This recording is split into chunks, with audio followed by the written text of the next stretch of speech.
करने का भी अधिकार नहीं है। इन लोगों को बताइए धर्म जाति पूछ के कौन हत्या करता है किसी का?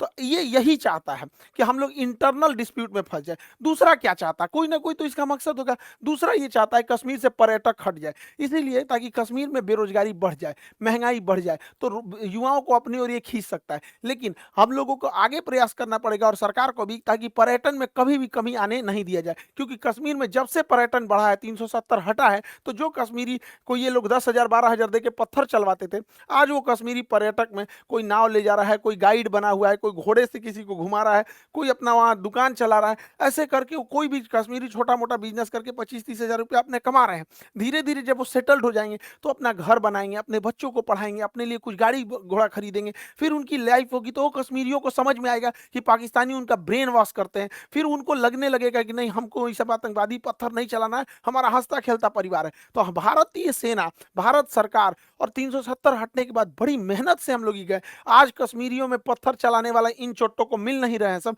क्योंकि वो पर्यटन में एक दूसरे से घुले मुले हुए हैं सब। तो ये हम लोगों की भी जिम्मेदारी बनती है कि कहीं ऐसा ना हो कि इमोशन में आके, गुस्से में आके हम लोग इस सब इन आतंकवादियों के ट्रैप में फंस जाए। इस ट्रैप में हम लोग को नहीं फंसना है। अब जैसे सिंधु जल समझौता 1960 में था, इसके तहत क्या था, इन यानी सिंधु, झेलम, चिनाब, इन नदियों का पानी का अधिकार मिल गया था पाकिस्तान को, और सतलज, ब्यास, रावी, इसके पानी का अधिकार मिला था इंडिया को। वो भी हम लोग इसका पूरा यूज नहीं कर सकते, लेकिन भारत ने इनमें बहुत सारे डैम बना दिए। सलाल डैम, बेलगिहार, दुलहस्ती, किशनगंगा परियोजना, कई सारे डैम बना दिया। अब इसमें इतनी भयानक घटना हुई थी, इसलिए भारत सरकार ने इन डैम के पानियों को रोक। हालांकि हमारे पास अभी फिलहाल पूरा इंफ्रास्ट्रक्चर नहीं है कि पानियों को ज्यादा देर तक होल्ड कर सके, लेकिन अभी क्या है कि 2 महीने बाद धान बोने के टाइम आएगा, और जब हम धान बोते हैं तो धान में ज्यादा पानी चाहिए, उस समय बांध की पानी रोक दे और जो धान की फसल है ये नष्ट हो जाए, धान की फसल नष्ट हो जाए, क्योंकि पानी नहीं मिलेगा तो धान की फसल बर्बाद हो जाएगी। और उस पानी को रोके रखे, और जब ये पानी जाएगा, ठंडी का दिन आएगा, अक्टूबर नवंबर आएगा, तो गेहूं बोने का टाइम आता है, गेहूं को ज्यादा पानी देंगे तब नष्ट हो जाएगा, तो उस समय पनिया छोड़ दे, धान को सुखा के मुआ दे, गेहूं को भिगा के खत्म कर दे। इन भिकमंगों को जब आटा खरीदेगा 600 रुपए किलो, तब समझ में आएगा कैसे तड़पा तड़पा के। देखिए, हमारे मासूम जनता, मासूम लोगों को गोली मारे हैं सब।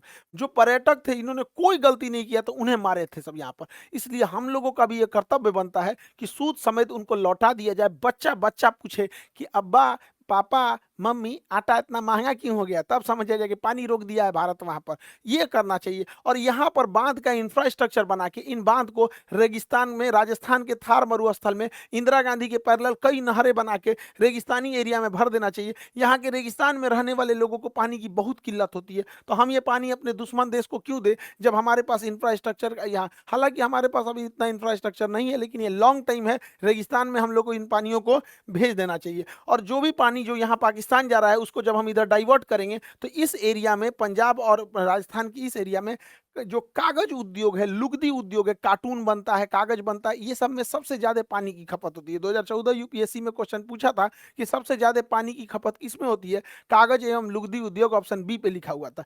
तो इस एरिया में कागज वगैरह का उद्योग डालना चाहिए जिसमें पानी की हैवी खपत है, वैसे एरिया में नहीं डालना चाहिए जहां पानी कम है। हालांकि यहाँ पर हम लोग उतना इंफ्रास्ट्रक्चर नहीं बना है, वरना इन पानियों को हम लोग दिल्ली की ओर भी मोड़ सकते हैं। वो मोड़ने के लिए जो सिस्टम आता है उसे एक्वाडक्ट कहते हैं। ये देखिए, ये एक्वाडक्ट है, ये एक्वाडक्ट के रास्ते हम पानी को मोड़ सकते हैं। और एक्वाडक्ट के रास्ते अगर हम दिल्ली यमुना में ले आ दें और यमुना में तेज गति से छोड़ दें, तो यमुना नदी में जो गंदगी की समस्या है वो तेज बहाव के कारण बह जाएगा, और आगे एक लोहे की जाली लगा दे, जिससे कि जो प्लास्टिक है, कूड़े करकट है, उसे हम रोका जा सकता है, और पूरा का पूरा पानी साफ हो जाएगा। यमुना साफ के लिए देख रहे थे, यमुना साफ करने के लिए जोड़ देंगे नदियों को, तो यमुना आराम से साफ हो जाएगी, बहाव के साथ आगे बढ़ जाएगी यमुना नदी। पाकिस्तानी सेना सोचती है कि छोटा मोटा एयर स्ट्राइक टाइप की कोई घटना हो जाए, जिससे कि पाकिस्तानी सेना का जो जनरल है आसिम मुनीर, वो अपने आप को रेलेवेंट दिखा सके कि हमारी कितनी जरूरत है, वो पाकिस्तान को कितना बचा के रखा है। लेकिन भारत को यहाँ इजराइल जैसे सोचने की जरूरत है। यदि एक भी हमला हो तो बड़ा सटीक हो, पाकिस्तान की कमर तोड़ दिया जाए।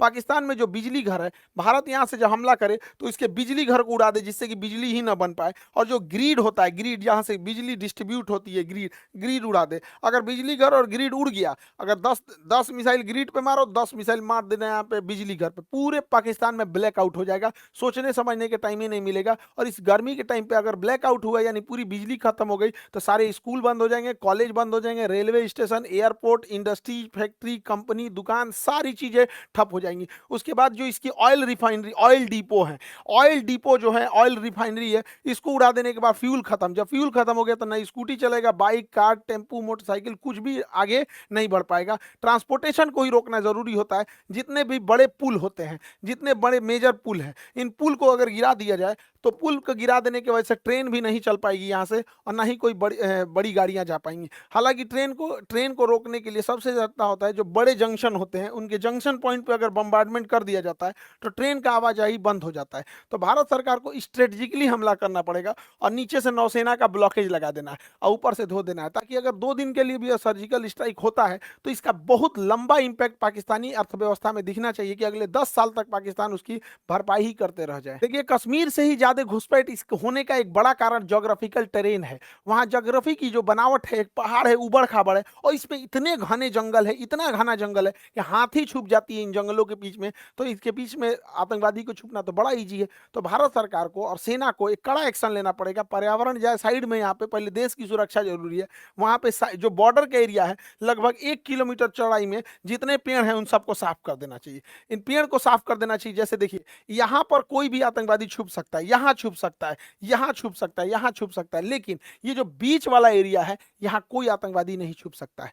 तो ऐसे जो एरिया है बॉर्डर से सट के, लगभग 1 से 2 किलोमीटर की चौड़ाई में पूरा साफ कर देना चाहिए जंगल। लेकिन दिक्कत यह है कि अगर साफ कर देंगे तो कोई भी आएगा तो दिख जाएगा, तो ये तो ठीक है, लेकिन दोबारा जंगल उग जाएंगे। तो ऐसे क्या किया जाता है, एक सीमेंट ब्लैंकेट आता है, सीमेंट का कंबल होता है, उसको बिछा दिया जाता है, उसके ऊपर पानी का फुहारा मार दिया जाता है। तो बरसात से पहले बिछा दे, पानी का फुहारा मारेंगे, सट जाएगा, जमीन पकड़ लेगा, फिर उसके ऊपर कोई चीज नहीं उगेगा। तो 1.5-2 किलोमीटर खाली हो गया, कोई आए दंदना दो यहाँ पर। लेकिन ये क्या करेंगे सब, फिर सुरंग खोद के अंदर से आएंगे सर, थोड़ा पैसा लगेगा। एक ड्रेजिंग मशीन आती है, जितना गहरा खोदना है उतना गहरा ये खोद सकती है, ये खोदते हुए आगे बढ़ती है। तो ऐसे क्या है कि जहां तक, क्योंकि सुरंग खोदेंगे सब, मिट्टी से खोद सकते हैं सब, तो बॉर्डर के पास इन ड्रेजर मशीनों को लगा के पूरी ड्रिलिंग कर दे और उसमें सीमेंट, रीइंफोर्समेंट सीमेंट छत डाल के और ढलैया करते हुए चले जाए। यहाँ पर अडानी के पास तो सीमेंट की कमी है ही नहीं है, सरकार उससे लेके और डाल दे यहाँ से वहां तक, पूरा अंदर अंदर दीवार टाइप का, कि नीचे से सुरंग में भी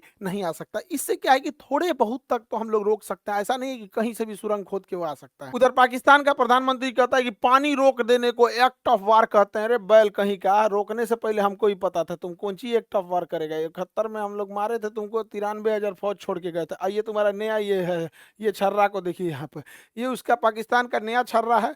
ये कह रहा है कि हमसे बिना पूछे पानी रोका गया है, या तो पानी आएगा या तो वहां से नदियां, खून की नदियां आएंगी। सोच रहा तू नहीं, तोरा पिए का पानी घटल है, अगर यहाँ से खून का नदी बहेगा यहाँ पे, पकलोल कहीं का। इस छर्रा को क्या बुझा रहा है, जुमा जुमा 8 दिन हुआ इसको राजनीति में आए हुए। एक यूरोपीय मीडिया हाउस ने पाकिस्तान के रक्षा मंत्री का इंटरव्यू लिया और कहा कि आप लोग तो आतंकवाद को बढ़ावा देते हैं, आतंकवाद का संरक्षण करते हैं, भारत में आतंकवाद भेजते हैं। तो ये बुढ़वा कह रहा है, हाँ हम भेजते हैं, 3 दशक से भेज रहे हैं, 30 साल से, और अमेरिका के और यूरोप पे कहने पर भेज रहे हैं। ये बेचारी अंग्रेज पत्रकार थी, रे बकलोलिया, इसका तो मोए मोए हो गया, पूरा थुथुरे लटक गया इसका। ये सोची थी कि हम पाकिस्तान की बेइज्जती करेंगे, इसी का बेइज्जती कर दिया। इन बैलों, ये बुढ़वा के भरोसे मत रहना, ये डूबते जहाज है सब, कई आदमी को लेके डूबेंगे सब। बेचारी के चेहरे उतर गया यहाँ पे। ये क्या कह रहा है कि हम भारत पर परमाणु बम मार देंगे। तुम पहले भारत पे परमाणु बम मारोगे तो क्या ऐसे तो चला के तो मारोगे नहीं परमाणु बम, किसी जहाज से लेके आएगा, मिसाइल से ले आएगा मारने के लिए, ऐसे तो ले आके नहीं सीधा ने पटक देगा। तो हमारे पास S-400 है, तुम्हारा जहाज उड़ने से पहले, बुढ़ऊ समझ में आ गया चाचा, जहाज उड़ने से पहले S-400 को पता चल जाता है। अगर 400 किलोमीटर के दायरे में कोई जहाज जैसे टेक ऑफ करता है पता चल जाता है, मार के गिरा दिएगा। दूसरा, ये बुढ़वा क्या कहता है, ये बुढ़वा कह रहा है कि हम 130 गो मिसाइल परमाणु बम मारेंगे। अरे बैला कहीं का, तुम भारत को मारने के लिए 130 को परमाणु बम चलाएगा, पूरा एशिया उड़ाना है क्या रे।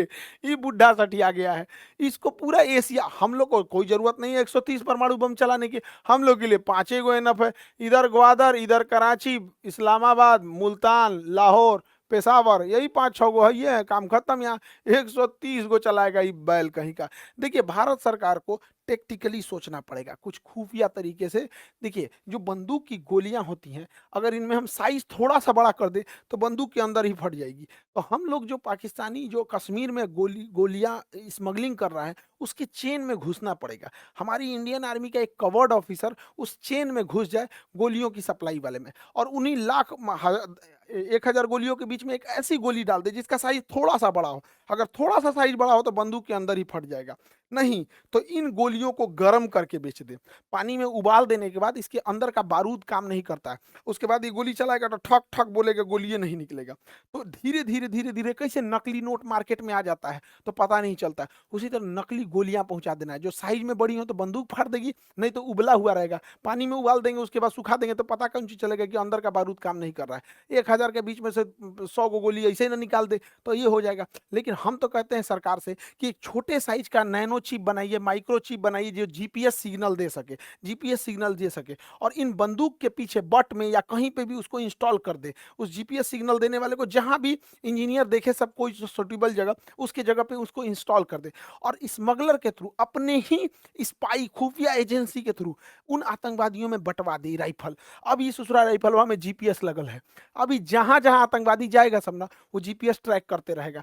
इनको मारना नहीं है, बाप रे बाप, मारना नहीं है, पकड़ा जाएंगे सभी सब। ये जहां जहां घुसेगा, कहाँ रुका है, किसके यहाँ रुका है, नाश्ता के टाइम कहाँ था, रात में कहाँ था, खाना के टाइम कहाँ था, बंदूक चलाने कहाँ गया है, बॉर्डर पार किया है कि नहीं, कहाँ नहीं किया। ऐसा ऐसा अगर हम लोग 100 गो बंदूक हिला दिए लोग ना, राइफल हिला दिए लोग ना, 6 महीना तक इन राइफल वालों को मारना ही नहीं है, 6 महीना तक सारी जानकारी हम लोग को मिल जाएगी यहाँ पे। तो हम तो कहते हैं कि भैया थोड़ा-सा खुफिया तरीका से सोचना पड़ेगा, खतरनाक तरीका से। शराफ़त से भी लड़ना है, सामने से भी लड़ना है, और खतरनाक बुद्धि से भी लड़ना है। तब जाके इन हम अपने कश्मीर को शांत रख पाएँगे। कश्मीर हमारे लिए माथे का मुकुट है, उसके लिए हमें जो करना पड़ेगा हम वो करेंगे। आप क्या सोचते हैं इसके बारे में? क्या इसके अंदर जीपीएस लगाना चाहिए, या फिर बंदूक की गोली का साइज़ बढ़ा के, या फिर उबाल के गोलियों को सप्लाई करना चाहिए कि नहीं, ताकि उन लोगों के जो मनोबल है, उनके मानसिकता पे हम जीत सकें? आगे हम आपको अगले वीडियो में मिलेंगे।